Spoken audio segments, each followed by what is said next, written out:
தமிழ் மாநில முஸ்லிம் லீக் வகுப்பு திருத்த மசோதா 2025 முழு மனதாக வரவேற்கிறது. காரணம் என்ன என்று சொன்னால், தனி ஒரு மனிதர் வக்ஃபுக்கு சொத்தை எழுத வேண்டும் என்று சொன்னால் அவர் 5 ஆண்டு காலம் இஸ்லாமியராக இருந்து அவருடைய சொத்தை எழுதி வைக்கலாம் என்று சொல்கிறார்கள். அதைப் போலவே பெண்களுக்கு வகுப்பிலே போதிய இடவசதி கொடுக்க வேண்டும், அவர்களையும் உறுப்பினராக 2 பெண்களை சேர்த்து கொள்ள வேண்டும் என்று சொல்கிறார்கள். வகுப்பு 2 வகைப்படும். ஒன்று குடும்ப வகுப்பு, மற்றது பொது வகுப்பு. இந்த 2 வகுப்புகளும் மத்திய மாநில அரசுகளின் ஆடிட்டிங் செய்தலுக்கு ஒப்புதல் தர வேண்டும். இந்த 2 வகுப்புகளும் பொது வகுப்புக்கு கீழ் வரும். இதில் அனைத்து பிரிவினரும் சேர்த்து கொள்ளப்பட வேண்டும். இஸ்லாமிலே சில செக்டர்ஸ் என்று சொல்லக்கூடிய பிரிவுகள் இருக்கிறது.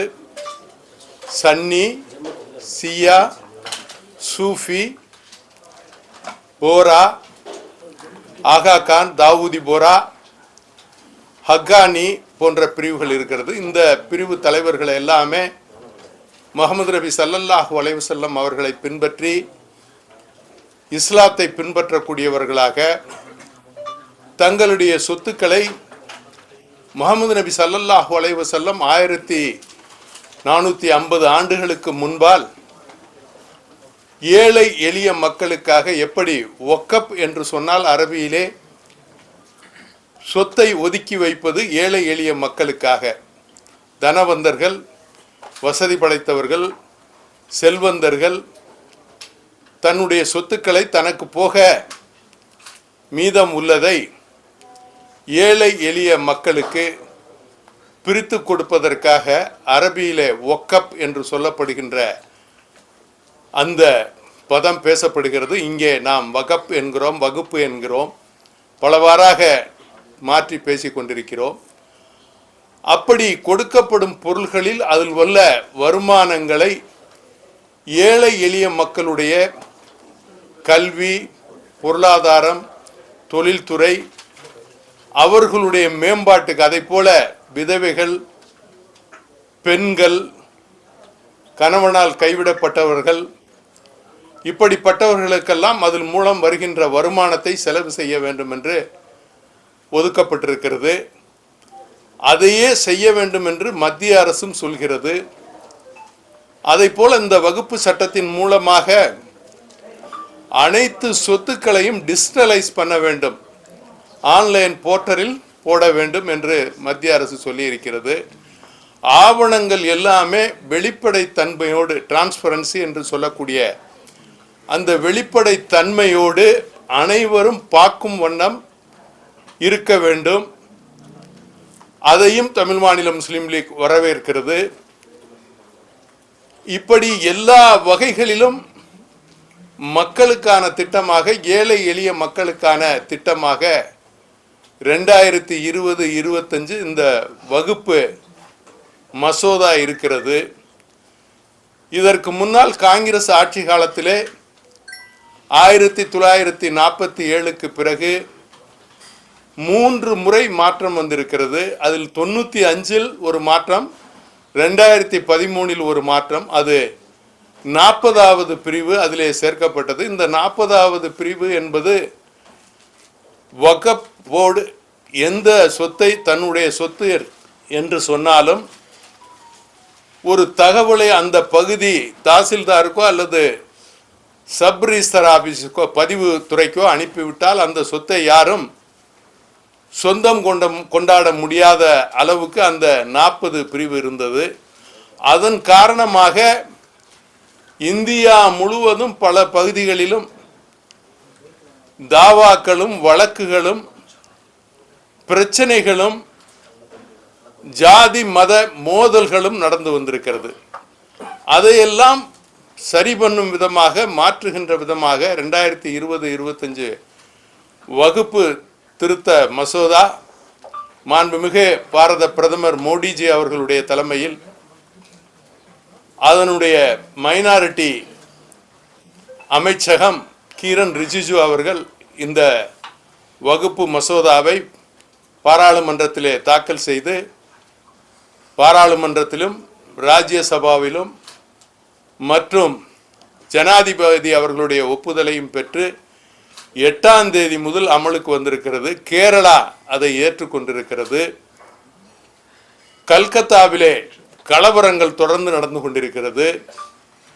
ஓவைசி போன்றவர்கள் எம்பிக்கள் எல்லாம் பாராளுமன்றத்திலே பேசுகின்ற பொழுது எங்களுடைய பள்ளிகளை பறித்துக் கொண்டீர்கள், எங்களுடைய அடக்க ஸ்தலங்களை பறித்துக் கொண்டீர்கள், இங்கேயே என்னை சுட்டு விடுங்கள், நான் பாராளுமன்றத்திலே சாகிறேன் என்று மிகவும் உணர்ச்சி வசப்பட்டு மக்களை தூண்டக்கூடிய அளவிலே அவருடைய பேச்சுக்கள் எல்லாம் இருந்தது. ஹைதராபாத்தை பொறுத்தவரை 5000-6000 கோடிக்கு மேல் வகப்பு சொத்துக்களை வைத்துக் கொண்டிருப்பவர் ஓவைசி எம்பி அசதுதீன் ஓவைசி. அதை போல டெல்லியிலே இஸ்லாம் பர்சனல் லா போர்டு, ஷரியத் லா போர்டு இருக்கிறது. அதனுடைய செயலாளராக இருக்கக்கூடியவர் அப்துல் ரஹ்மான் மதானி. இப்படி இருக்கின்றவர்கள் எல்லாம், அவர் ராஜஸ்தானிலே 5000 கோடிக்கு மேல் வகுப்பு சொத்தை அவர் வைத்திருக்கிறார். அதை போல இந்தியாவிலே டெல்லி, மத்திய பிரதேசம், உத்தரப்பிரதேசம், ஆந்திரா, கர்நாடகா, வெஸ்ட் பெங்கால் போன்ற இடங்களிலே அதிக அளவிலே வகப்பு சொத்துக்கள் இருக்கிறது. மத்திய அரசு இந்த வகப்பு சட்டத்தை கொண்டு வருவதற்கு முன்னால் இந்தியாவிலே இராணுவத்திற்கு முதலிடமாக சொத்து இருக்கிறது, அதற்கு அடுத்து ரயில்வேக்கு இருக்கிறது, மூன்றாவதாக வகுப்போடுக்கு இருக்கிறது என்று சொல்கிறது. 1995 சச்சார் கமிட்டி காங்கிரஸால் நியமிக்கப்பட்டு 2006 நீதி அரசர் ராஜேந்திர சச்சார் அவர்களுடைய தலைமையிலே அந்த கமிட்டி இந்தியா முழுவதும் சுற்றுப்பயணம் செய்து இஸ்லாமியர்களுடைய நிலை எப்படி இருக்கிறது என்றதை அவர்கள் அறிக்கையிலே தந்திருக்கிறார்கள். அந்த அறிக்கையிலே ராஜேந்திர சச்சார் அவர்கள் கூறியிருப்பதாவது, இந்தியாவிலே தாழ்த்தப்பட்ட, பிற்படுத்தப்பட்ட, பழங்குடியின மக்களை விட கீழ்நிலையிலே இஸ்லாமிய பெருமக்கள் இருக்கிறார்கள். ஆகவே அவர்களுக்கு 10% கல்வியிலே, வேலை வாய்ப்பிலே, பொருளாதாரத்திலே மேம்பட 10% இட ஒதுக்கீடு கொடுக்க வேண்டும் என்று சொன்னார்கள். அதற்கு அடுத்தாற்போல் ஒரு விஷயத்தை முன்வைக்கிறார். அது என்ன என்று சொன்னால், இந்தியாவிலே வகுப்போடிற்கு 1.2 லட்சம் கோடிக்கு மேல், அன்றைய காலகட்டத்தில் 2006 நான் சொல்கிறது, 1.2 லட்சம் கோடிக்கு மேல் சொத்து இருக்கிறது. அதற்கு மீகர் குறைந்தபட்சம் ஒரு 10% வருமானம் இருந்தால் கூட 12,000 கோடி வருஷத்திற்கு வருமானம் வர வேண்டும். இந்த வகுப்பு சொத்தை வைத்திருப்பவர்கள் எல்லாம் கணக்கு காட்டியிருக்கிறார்கள். 100 கோடியே 127 கோடி வருமானம் இருப்பதாக கணக்கு காட்டியிருக்கிறார்கள். அந்த 127 கோடியும் பராமரிப்பு செலவுக்கு சரியாகிவிட்டது என்று சொல்லியிருக்கிறார்கள். ஏழை எளிய மக்களுக்கு இந்த பணம் போய் சேரவில்லை. இப்படி மூன்றாவது இடத்திலே இருக்கக்கூடிய சொத்துக்கு சொந்தக்காரர்கள் இந்தியாவிலே 17 to 25% உள்ள இஸ்லாமிய பெருமக்கள். இந்த பணங்களை எல்லாம் அவர்களுக்கு கொடுத்திருந்தால் இந்தியாவிலே மல்டி மில்லியனர்களாக இருக்கக்கூடியவர்கள், தொழில்களை செய்யக்கூடியவர்கள், பொருளாதாரத்திலே மேம்படையாக இருக்கக்கூடியவர்கள் யாராக இருக்கும் என்று சொன்னால் இஸ்லாமியர்களாகத்தான் இருக்க முடியும். அவர்களை அப்படி வாழ விடவில்லை. ஒரு 200 to 300 பேர் தனக்காரர்கள், செல்வந்தர்கள், அரசியல் செல்வாக்கு பெற்றவர்கள் இந்த சொத்துக்களை எல்லாம் அனுபவித்துக் கொண்டிருக்கிறார்கள். நான் அதற்கு உதாரணமாக ஒன்றை சொல்ல வேண்டும் என்று சொன்னால், நடிகர் சொய்பலி என்பவரை உங்களுக்கு தெரியும், பட்டோடி நவாப் அவர்களுடைய மகன். இதில் எத்தனை பேருக்கு பட்டோடி நவாப் தெரியும் என்று எனக்கு தெரியாது. சர்மிளா டாகூர் அவர்களுடைய மகன். அவர் அண்மையிலே ஒரு 5-6 மாசங்களுக்கு முன்னால் நீதிமன்றத்திலே ஒரு வழக்கு தொடர்ந்திருந்தார். 13,000 கோடிக்கு வகப் செய்யப்பட்ட சொத்தை எனக்கு தர வேண்டும் என்று கேட்டிருந்தார். அவர்களுடைய முன்னோர்கள் வகப்பு செய்த சொத்து. உச்ச நீதிமன்றம் தர இயலாது என்று பதிலளித்திருக்கிறது. அதற்கு நீதி வழங்கி இருக்கிறது. என்ன காரணம் என்று சொன்னால், அது ஏழை எளிய மக்களுடைய சொத்து என்பதனால். ஆகவே இந்த சட்டமாகப்பட்டது முழுக்க முழுக்க ஏழை எளிய மக்களை மனதிலே வைத்து கொண்டு வரப்பட்ட சட்டம். இதையும் தாண்டி அதிலே பெண்களையும் உறுப்பினர்களாக சேர்த்து கொள்ள வேண்டும். அதில் 2 இருக்கு. எப்படின்னு கேட்டிங்கன்னா, வகுப்பு கவுன்சில், மத்திய வகுப்பு கவுன்சில் ஒன்று இருக்கு, வகுப்பு போர்டு ஒன்று இருக்கு. அப்போ இந்த மத்திய வகுப்பு கவுன்சிலையும் பெண்களை கொண்டுட்டு வரணும் அப்படின்னு அவங்க சொல்றாங்க. இந்த சட்டம் அதை சொல்லுது. இதுக்கு முன்னாலேயே ஒரு விஷயத்தை நான் இங்கே கூடுதலாக பதிவு செய்ய ஆசைப்படுறேன். மாண்புமிகு மறைந்த தமிழக முதல்வர் புரட்சி தலைவி அம்மா அவர்கள், உங்களுக்கு எல்லாம் தெரியும், பதர் சையத் அவர்கள் எம்எல்ஏவாக இருக்கும்போது வகுப்பு வாரியத்திற்கு சேர்மனாக பெண்ணை சேர்மனாக நியமித்தார்கள். அப்படி நியமிக்கின்ற பொழுது என்னிடம் அவர்கள் ஆலோசனை செய்தார்கள், என்னிடம் கேட்டார்கள், இஸ்லாம் முறைப்படி பெண்களை வகுப்பு வாரியத்திற்கு தலைவராக்க முடியுமா என்று. நான் சொன்னேன், அப்படியெல்லாம் எதுவும் சொல்லப்படவில்லை, ஆக்கலாம், தாராளமாக அவர்களை நீங்கள் அந்த தலைவர் பொசிஷனிலே போடலாம் என்று சொன்னதற்கு பின்னால் பதர் சையதை அவர்கள் தலைவியாக்கினார்கள். இதை ஏன் இங்கே முக்கியமாக பதிவு பண்ணுகிறேன் என்று சொன்னால், இந்தியாவிலே முன்னோடி மாநிலமாக தமிழர்கள் இருக்கிறார்கள், தமிழக மக்கள் இருக்கிறார்கள். எந்த விஷயத்தை செய்தாலும் சொத்து பங்கு பிரிப்பதாக இருந்தாலும் பெண்களுக்கு, அல்லது பெண்களுடைய பெயரை தன்னுடைய பிள்ளைகளுக்கு இன்சீலாக வைத்துக் கொள்வதற்கும், அதேபோல் வகுப்பு வாரியத்திலே தலைவராக பெண்ணை நியமித்ததும், அதேபோல் பெண் கமாண்டோக்களை, பெண் காவலர்களை பெண் அதிகாரிகளாக கொண்டு வந்ததும் மாண்புமிகு மறைந்த புரட்சி தலைவி அம்மா அவர்கள். இதற்கு ஏன் நான் சொல்கிறேன் என்றால், தமிழகத்தை பொறுத்தவரை தமிழகம் முன்னோடியாக, இந்தியாவிலே முன்னோடியாக இருக்கிறது. ஆகவே இப்படிப்பட்ட நிலையில் இந்த சொத்துக்களை ஏழை எளிய மக்களுக்கு பிரித்து கொடுக்க வேண்டும். ஏழை எளிய மக்களுக்கு இந்த சொத்தில் வரும் வருமானங்கள் சென்றடைய வேண்டும். அவர்கள் கல்வியிலே, வேலைவாய்ப்பிலே, பொருளாதாரத்திலே முன்னுரிமை பெற வேண்டும்.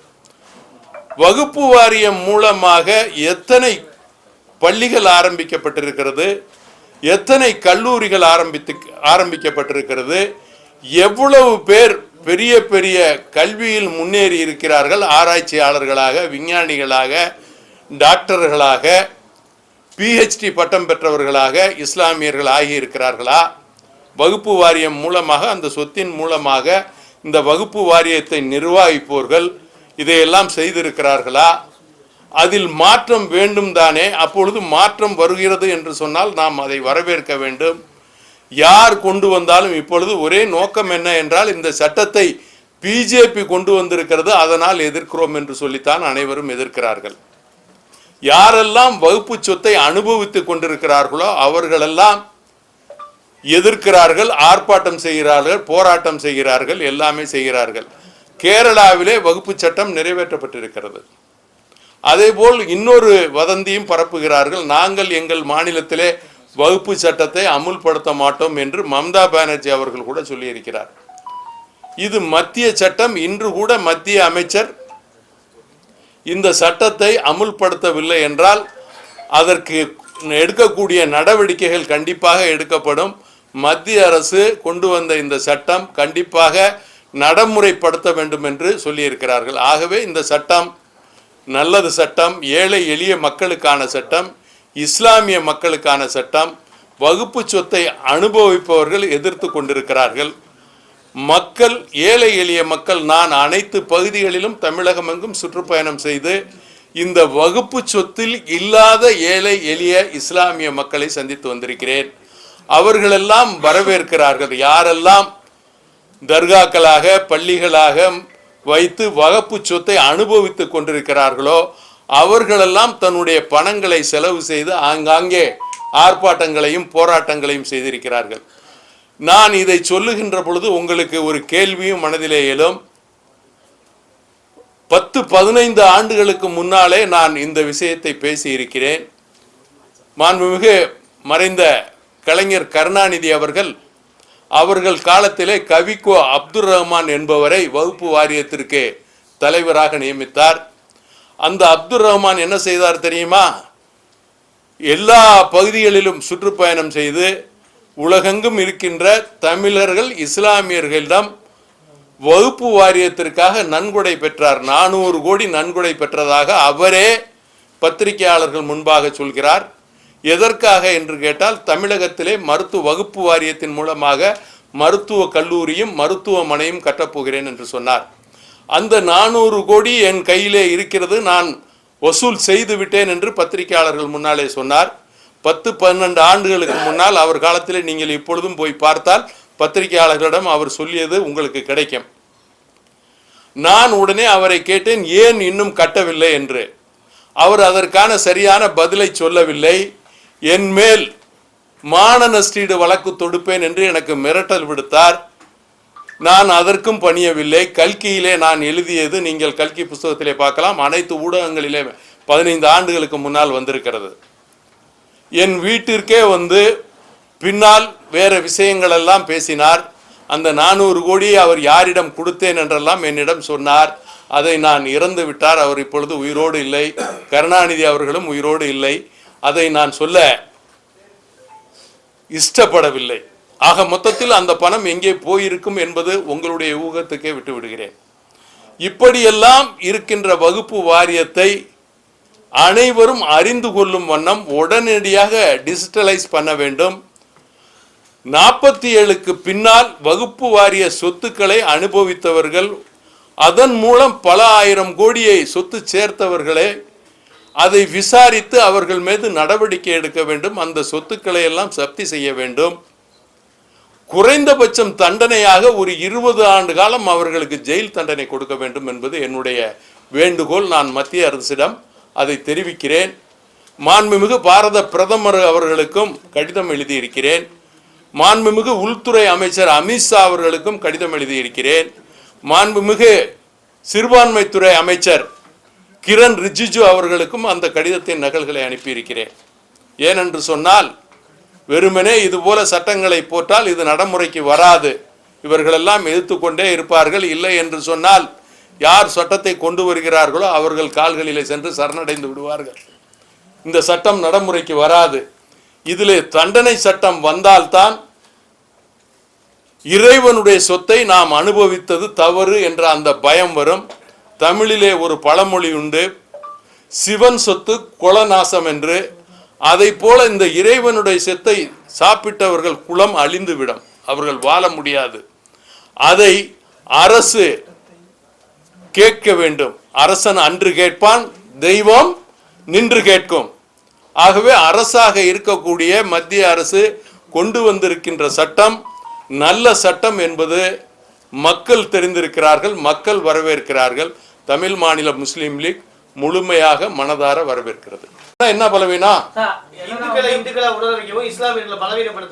என்ன பலவீனம்? இஸ்லாமியர்ல என்ன நானும் நீனும் ஒண்ணு தானே. அப்புறம் என்ன இஸ்லாமியர் தானே? வணக்க வழிபாட்டுல வேற அவ்வளவுதானே.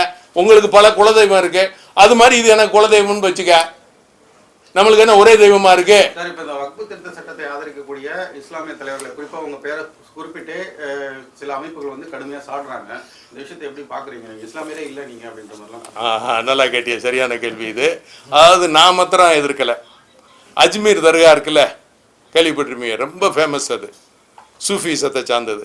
அதனுடைய ட்ரஸ்டி சையது மௌலானான்னு சொல்லிட்டு அவர் எதிர்க்கிறாரு, ஆதரிக்கிறார், வரவேற்கிறார். என்ன மாதிரியே அதே மாதிரி டெல்லியில உலமா ஆல் இந்தியா உலமா கமிட்டின்னு இருக்கு, அதனுடைய தலைவர் ஆதரிக்கிறாரு.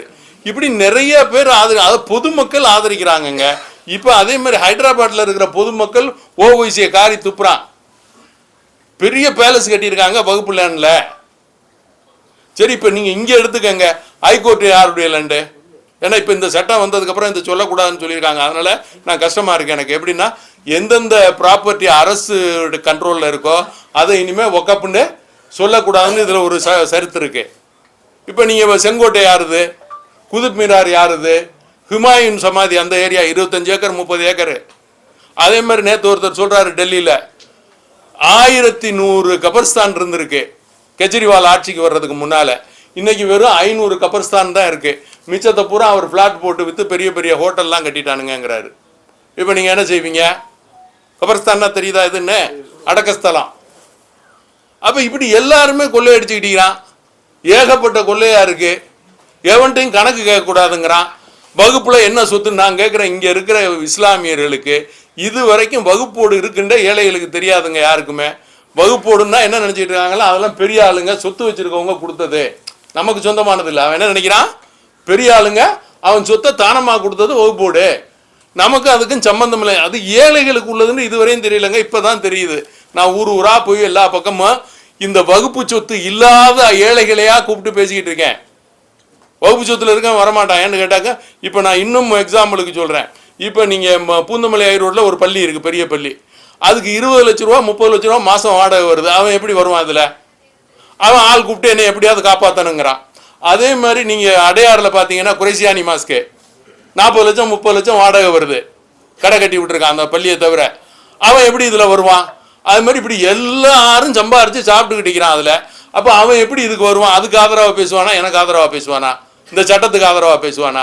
இப்போ எதுக்குறவன் பூரா யாரு உங்களுக்கு நல்லா தெரியும். நான் யார் பேரையும் சொல்ல விரும்பலை. இந்த எதுக்குறவன் ஒரு 4 பேர் 2 சீட்டு 1 சீட்டுக்கு போகிறவன். நான் எவன்கிட்ட போய் 1 சீட்டு 2 சீட்டு கேட்டுக்கிட்டேன்.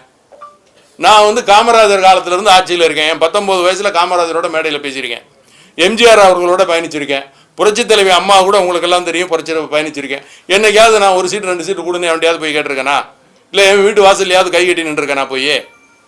எப்போ இது மக்களுக்கான சட்டம், நல்ல சட்டம். இதை கொண்டு வந்தால் ஏப்பா அவங்களுக்கெல்லாம் கடுக்குது? யாருக்கு வலிக்குது? ஏன் கணக்கு காட்ட மாட்டேன்? நான் கேட்குறேன். சரி, வகுப்போடுக்கு சொத்தே இல்லைப்பா, இல்லைன்னு சொல்லுங்க. வகுப்போடுக்கு சொத்தே இல்லை. மோடிஜி சொல்றது பொய், அமித்ஷா சொல்றது பொய், சேக்தாவ் சொல்றதும் பொய்யா. இல்லைன்னு சொல்லி கணக்கு காட்டிட்டு போங்கப்பா. ஏன் கணக்கு காட்ட மாட்டேங்கிற? செந்துரைங்கிற ஊர்ல கோயில வகுப்போடுக்கு சொந்தம்னு சொன்னா ரைட்டு, கணக்கு காட்டு. ஏன் காட்ட மாட்டேங்கிற?